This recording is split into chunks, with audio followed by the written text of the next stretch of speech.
ماں کے الفاظ نعیم کے دل میں نشتر کی طرح چبھے۔ اس نے آنسو ضبط کرتے ہوئے کہا، امی مجھے کوئی جاہل کہنے کی جرت نہیں کرے گا، میں تمام کتابیں ختم کر لوں گا۔ صابرہ نے پیار سے نعیم کے سر پر ہاتھ پھیرتے ہوئے کہا، بیٹا تمہارے لیے کوئی مشکل بات نہیں، مصیبت یہ ہے کہ تم کچھ کرتے نہیں۔ ضرور کروں گا امی، اب آپ کو مجھ سے یہ شکایت نہ رہے گی۔ ماہ رمضان کی چھٹیوں میں عبداللہ گھر آیا۔ وہ سپاہیانہ لباس پہنے ہوئے تھا۔ بستی کے لڑکے اسے دیکھ کر حیران ہو رہے تھے۔ نعیم اسے دیکھ کر خوشی سے پھولے نہ سماتا۔ عذرا اسے دور ہی دور سے دیکھ کر شرما جاتی اور صابرہ بار بار اس کی پیشانی چومتی۔ نعیم نے عبداللہ سے مدرسے کے متعلق بہت سے سوالات کیے۔ عبداللہ نے اسے بتایا کہ وہاں پڑھائی کے علاوہ زیادہ فنون جنگ کی تحصیل میں مصروف صرف ہوتا ہے۔ نیزہ بازی، تیغ زنی اور تیر اندازی سکھائی جاتی ہے۔ تیر اندازی کے متعلق سن کر نعیم کا دل خوشی سے اچھلنے لگا۔ بھائی جان مجھے بھی ساتھ لے چلو، اس نے ملتجی ہو کر کہا۔ تم ابھی بہت چھوٹے ہو، وہاں تمام لڑکے تم سے بہت بڑے ہیں، تمہیں کچھ مدت صبر کرنا پڑے گا۔ نعیم نے کچھ دیر خاموش رہنے کے بعد سوال کیا، بھائی جان مدرسے میں آپ سب لڑکوں پر سبقت لے جاتے ہوں گے؟ عبداللہ نے جواب دیا، نہیں، بصرہ کا ایک لڑکا میرا مد مقابل ہے، اس کا نام محمد بن قاسم ہے، وہ تیر اندازی اور نیزہ بازی میں مدرسے کے لڑکوں سے اچھا ہے، تیغ زنی میں ہم دونوں برابر ہیں، اس سے کبھی کبھی تمہارا ذکر کرتا ہوں، وہ تمہاری باتیں سن کر بہت ہنسا کرتا ہے۔ نعیم نے تیوری چڑھا کر کہا، میں اسے جا کر بتاؤں گا کہ میں ایسا نہیں ہوں کہ لوگ مجھ پر ہنسا کریں۔ عبداللہ نے نعیم کو برگشتہ دیکھ کر گلے لگا لیا اور اسے خوش کرنے کی کوشش کی۔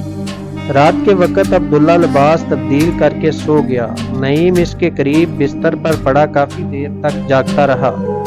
جب نیند آئی تو اس نے خواب میں دیکھا کہ وہ بصرہ کے مدرسے کے طلباء کے ساتھ تیر اندازی اور نیزہ بازی میں مصروف ہے۔ وہ الصبح سب سے پہلے اٹھا، جلدی جلدی عبداللہ کی وردی پہنی اور عذرا کو آ جگایا۔ عذرا دیکھو مجھے یہ لباس کیسا لگتا ہے؟ عذرا اٹھ کر بیٹھ گئی، نعیم کو سر سے پاؤں تک دیکھا، مسکرائی اور بولی، تم اس لباس میں بہت بھلے معلوم ہوتے ہو عذرا، میں بھی وہاں جاؤں گا اور وہاں سے یہ لباس پہن کر آؤں گا۔ عذرا کے چہرے پر اداسی چھا گئی۔ تم وہاں کب جاؤ گے؟ اس نے سوال کیا۔ میں امی جان سے بہت جلد اجازت لے لوں گا۔ مکتب 35 ہجری سے 75 سن ہجری تک اسلامی تاریخ چند ایسے خونی حادثات سے پر ہے جن کے متعلق گزشتہ صدیوں میں بہت آنسو بہائے جا چکے ہیں اور جن کی یاد مستقبل میں بھی اشکوں اور آہوں کے بغیر تازہ نہ کی جا سکے گی۔ وہ تلوار جو خدا کے نام پر بلند ہوتی تھی اس زمانے میں خدا کا نام لینے والوں کے گلے کاٹتی رہی۔ یہ خطرہ روز بروز ترقی کر رہا تھا کہ مسلمان چند سال کے عرصے میں جس سرعت کے ساتھ اطراف عالم میں چھا گئے تھے، کہیں اتنی ہی تیزی کے ساتھ سمٹ کر جزیرہ نمائے عرب میں محبوس نہ ہو جائیں۔ اس زمانے میں کوفہ اور بصرہ طرح طرح کی سازشوں کے مرکز بنے ہوئے تھے۔ مسلمان اپنی ابتدائی روایات کو بھول کر جذبہ جہاد سے منہ پھیر چکے تھے۔ ان کے پیش نظر ذاتی اغراض و مقاصد کے لیے جدوجہد اور اپنی واجب اور ناواجب باتوں پر اڑ بیٹھنے کے سوا اور کوئی نظریہ نہ تھا۔ مسلمانوں کو پھر ایک مرکز پر لانے کے لیے ایک آہنی ہاتھ کی ضرورت تھی۔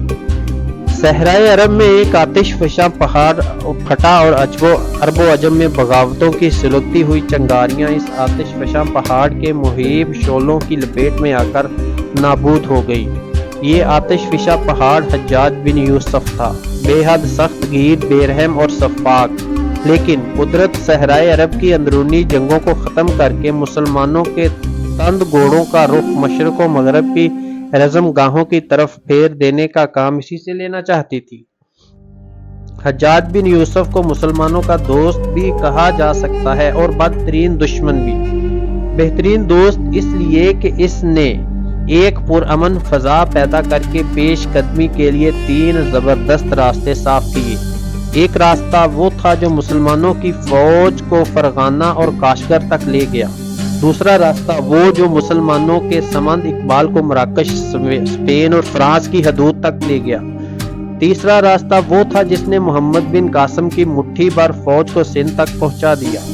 بدترین دشمن اس کے لیے اس کی خون آشام تلوار جو شر پسندوں اور مفسدوں کی سرکوبی کے لیے بے نیام ہوئی تھی، بسا اوقات اپنی حدود سے گزر کر بے گناہ کی گردن تک بھی جا پہنچتی تھی۔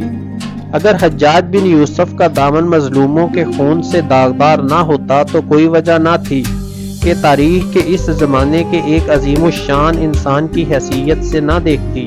وہ ایک ایسا بگولا تھا جو کانٹے دار جھاڑیوں کے ساتھ گلشن اسلام کے کئی مہکتے ہوئے پھول اور سرسبز ٹہنیاں بھی اڑا کر لے گیا۔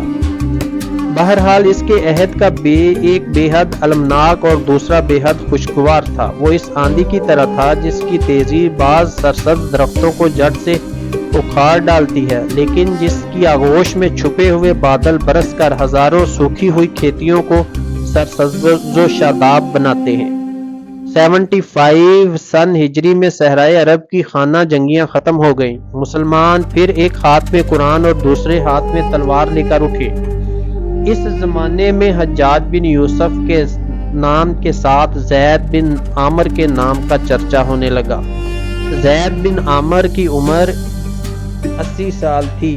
جوانی کے عالم میں وہ ان شاہ سواروں کے ہم رکاب رہ چکا تھا جو ایران کے کسرا اور شام و فلسطین میں قیصر کی سلطنت کو پائمال کر چکے تھے۔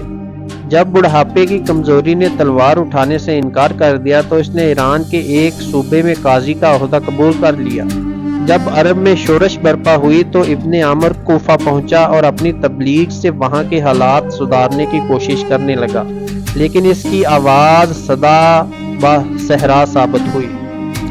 کوفہ کے لوگوں کی بے اعتنائی دیکھ کر ابن عامر بصرہ جا پہنچا، لیکن وہاں کے حالات کچھ مختلف نہ تھے۔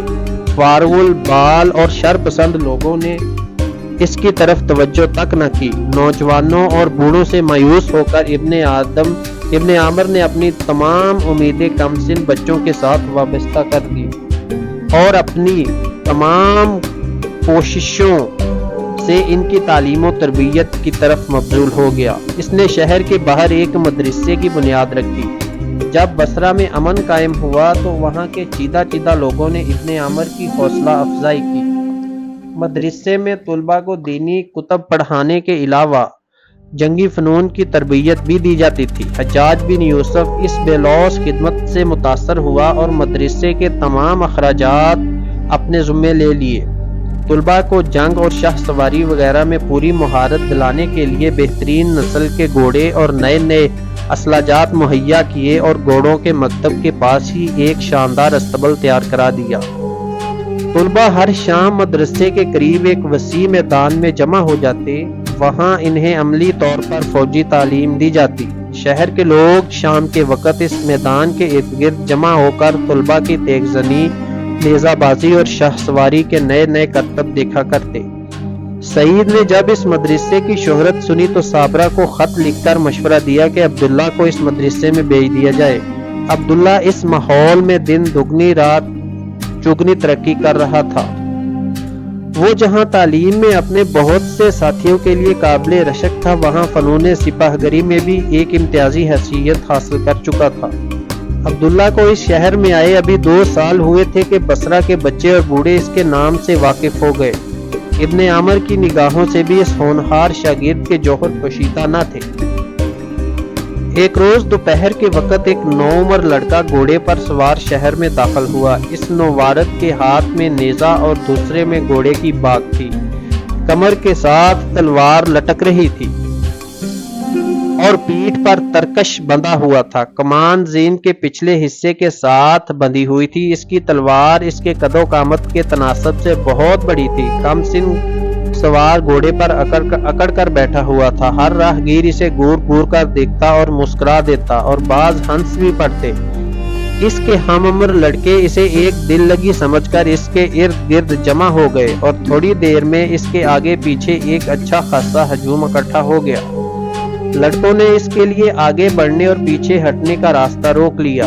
ایک لڑکے نے اس کی طرف اشارہ کرتے ہوئے کہا، بدھو کا نعرہ بلند کیا اور تمام بدھو بدھو کہہ کر چلانے لگے۔ دوسرے نے ایک کنکر اٹھا کر اس کی طرف پھینکا۔ اب تمام لڑکوں نے کنکر پھینکنے شروع کر دیے۔ ایک من چلے نے جو اس گروہ کا سرغنہ معلوم ہوتا تھا آگے بڑھ کر اس کا نیزہ چھیننا چاہا، لیکن نوارد نے نیزہ مضبوطی سے تھامے رکھا اور گھوڑے کی باگ کھینچ کر ایڑ لگا دی۔ گھوڑے کا سیخ پا ہونا تھا کہ تمام لڑکے ادھر ادھر ہٹ گئے۔ نوارد نے ٹولی کے رہنما کی طرف نیزہ بڑھا کر گھوڑا اس کے پیچھے لگا دیا۔ وہ بدحواس ہو کر بھاگ کھڑا ہوا۔ نوارد نے ہلکی رفتار سے اس کا تعاقب کیا۔ باقی لڑکے پیچھے پیچھے بھاگتے آ رہے تھے۔ چند عمر رسیدہ لوگ بھی یہ منظر دیکھ کر اس جلوس میں شامل ہو گئے۔ آگے بھاگنے والے لڑکے کا پاؤں کسی چیز سے ٹکرایا اور وہ منہ کے بل گر پڑا۔ نوارد نے گھوڑے کی باگ تھام لی اور پیچھے آنے والوں کی طرف مڑ کر دیکھا اور وہ اسے چند قدم کے فاصلے پر کھڑے ہو گئے۔ اس گروہ میں سے مالک بن یوسف ایک ادھیڑ عمر کا آدمی آگے بڑھا۔ اس کا قد پست اور بدن شریرہ تھا۔ سر پر ایک بہت بڑا عمامہ تھا اور اس کے اوپر کے دانت کچھ اس حد تک باہر نکلے ہوئے تھے کہ وہ مسکراتا ہوا معلوم ہوتا تھا۔ اس نے آگے بڑھ کر نوارد سے سوال کیا، تم کون ہو؟ مجاہد، کم سن لڑکے نے اکڑ کر جواب دیا۔ بہت اچھا نام ہے، تم بہت بہادر ہو۔ میرا نام نعیم ہے۔ تو تمہارا نام مجاہد نہیں؟ نہیں، میرا نام نعیم ہے۔ تم کہاں جاؤ گے؟ مالک نے سوال کیا۔ ابن عامر کے مکتب میں، وہاں میرا بھائی پڑھتا ہے۔ وہ لوگ اس وقت اکھاڑے میں ہوں گے، چلو میں بھی وہیں جا رہا ہوں۔ نعیم مالک کے ساتھ چل دیا۔ چند لڑکے تھوڑی دور ساتھ دے کر مڑ گئے اور نعیم کے پیچھے پیچھے کچھ چلتے رہے۔ نعیم نے اپنے رہنما سے سوال کیا، اکھاڑے میں تیر اندازی بھی ہوتی ہے؟ ہاں، تم تیر چلانا جانتے ہو؟ ہاں، میں اٹھتے ہوئے پرندے کو گرا لیتا ہوں۔ مالک نے پیچھے مڑ کر نعیم کی طرف دیکھا۔ نعیم کی آنکھیں خوشی سے چمک رہی تھیں۔ اکھاڑے میں بہت سے لوگ الگ الگ ٹولیوں میں کھڑے طلباء کی تیر اندازی، تیز زنی اور نیزہ بازی دیکھ رہے تھے۔ مالک نے وہاں پہنچ کر نعیم سے کہا، تمہارا بھائی یہی ہوگا، تم کھیل ختم ہونے سے پہلے اس سے نہیں مل سکو گے۔ فی الحال یہ تماشا دیکھو۔ نعیم نے کہا، میں تیر اندازی دیکھوں گا۔ مالک اسے تیر اندازوں کے اکھاڑے کی طرف لے گیا اور دونوں تماشائیوں کی صف میں جا کھڑے ہوئے۔ اکھاڑے میں ایک کونے پر لکڑی کا ایک تختہ نصب تھا جس کے درمیان ایک سیاہ نشان تھا۔ لڑکے باری باری اس پر نشانہ لگاتے۔ نعیم دیر تک کھڑا دیکھتا رہا۔ اکثر تیر تختے پر جا کر لگتے، لیکن سیاہ نشان پر ایک طالب علم کے سوا کسی کا تیر نہ لگا۔ نعیم نے مالک سے پوچھا، وہ کون ہے؟ اس کا نشانہ بہت اچھا ہے۔ مالک نے جواب دیا، وہ حجاج بن یوسف کا بھتیجا محمد بن قاسم ہے۔ محمد بن قاسم؟ ہاں، تم اسے جانتے ہو؟ ہاں، وہ میرے بھائی کا دوست ہے۔ بھائی جان اس کے نشانے کی بہت تعریف کرتے ہیں، لیکن یہ نشاندہی کوئی مشکل تو نہیں؟ مشکل کیا ہے؟ یہ تو شاید میں بھی لگا سکوں۔ ذرا مجھے اپنی کمان تو دینا۔ حجاج کا بھتیجا کیا خیال کرے گا کہ اب دنیا میں کوئی تیر انداز نہیں رہا۔ یہ کہہ کر اس نے نعیم کے گھوڑے کی زین سے کمان کھولی۔ نعیم نے اسے ترکش سے تیر لٹکا کر دیا۔ مالک نے آگے بڑھ کر شست باندھی۔ لوگ اس کی طرف دیکھ کر ہنسنے لگے۔ مالک نے کانپتے ہاتھوں سے تیر چھوڑا جو ہدف کی طرف جانے کی بجائے چند قدم کے فاصلے پر زمین میں دھنس گیا۔ تماشائیوں نے ایک پرزور کہکہا لگایا۔ مالک خسیانہ ہو کر واپس ہوا اور کمان نعیم کو دے دی۔ محمد بن قاسم ہنستا ہوا آگے بڑھا، تیر زمین سے کھینچ کر نکالا اور آگے بڑھ کر مالک کو پیش کرتے ہوئے کہا، آپ ایک اور بار کوشش کریں۔ مالک کے چہرے پر پسینہ آ گیا۔ اس نے بدحواسی میں محمد بن قاسم سے تیر لے کر نعیم کی طرف بڑھا دیا۔ مالک کی اس حرکت سے لوگوں کی توجہ نعیم کی طرف مبذول ہو گئی۔ اور وہ یکے بعد دیگرے کھسک کھسک کر نعیم کی طرف آنے لگے۔ محمد بن قاسم بدستور ہنستا ہوا آگے بڑھا اور نعیم کو مخاطب کر کے بولا، آپ بھی شوق فرمائیے۔ لوگ پھر ہنسنے لگے۔ نعیم اس کی طنز اور لوگوں کی ہنسی برداشت نہ کر سکا۔ اس نے جٹ نیزہ نیچے گاڑ دیا اور کمان میں تیر چڑھا کر چھوڑ دیا۔ تیر ہدف کے سیاہ نشان کے عین درمیان میں جا کر پیوست ہو گیا۔ مجمع پر ایک لمحے کے لیے سکوت طاری ہو گیا اور پھر ایک شور بلند ہوا۔ نعیم نے ترکش سے دوسرا تیر نکالا۔ تمام لوگ اپنی اپنی جگہ چھوڑ کر اس کے گرد جمع ہو گئے۔ اس کا دوسرا تیر بھی عین نشانے پر لگا۔ چاروں طرف سے مرحبا مرحبا کی صدا بلند ہوئی۔ نعیم نے مجمع پر ایک نگاہ دوڑائی اور دیکھ کر تمام لوگوں کی نگاہیں اس پر عقیدت کے پھول برسا رہی ہیں۔ محمد بن قاسم مسکراتا ہوا آگے بڑھا اور نعیم کا ہاتھ اپنے ہاتھ میں لے کر بولا، آپ کا نام کیا ہے؟ مجھے نعیم کہتے ہیں۔ نعیم بن عبد الرحمن۔ تم عبداللہ کے بھائی ہو؟ ہاں۔ یہاں کب آئے ہو؟ ابھی۔ عبداللہ سے نہیں ملے؟ ابھی نہیں۔ تمہارا بھائی نیزہ بازی یا شمشیر زنی کی مشق کر رہا ہوگا۔ تم تلوار چلانا جانتے ہو؟ میں بستی میں سیکھا کرتا تھا۔ تمہاری تیر اندازی دیکھ کر میں محسوس کرتا ہوں کہ تم تلوار چلانے میں بھی کافی مہارت حاصل کر چکے ہوگے۔ آج ایک لڑکے کے ساتھ تمہارا مقابلہ ہوگا۔ مقابلے کا لفظ سن کر نعیم کی رگوں میں خون کا دور تیز ہو گیا۔ اس نے پوچھا، کتنا بڑا ہے وہ؟ تم سے کوئی زیادہ بڑا نہیں۔ اگر پھرتی سے کام لوگے تو تم اس سے جیت جانا تمہارے لیے کوئی بات نہیں۔ ہاں، تمہاری تلوار ذرا باری ہے، ذرا بھی بہت ڈھیلی ہے۔ میں ابھی اس کا انتظام کیے دیتا ہوں۔ تم گھوڑے سے اترو۔ محمد بن قاسم نے ایک شخص کو اپنی ذرا خود اور تلوار لانے کے لیے کہا۔ تھوڑی دیر میں نعیم ایک نئی زرہ پہنے اور ہاتھ میں ایک ہلکی سی تلوار لیے تماشائیوں کی صف میں کھڑا ابن عامر کے شاگردوں کی تیز زنی کی مشق کرتے ہوئے دیکھ رہا تھا۔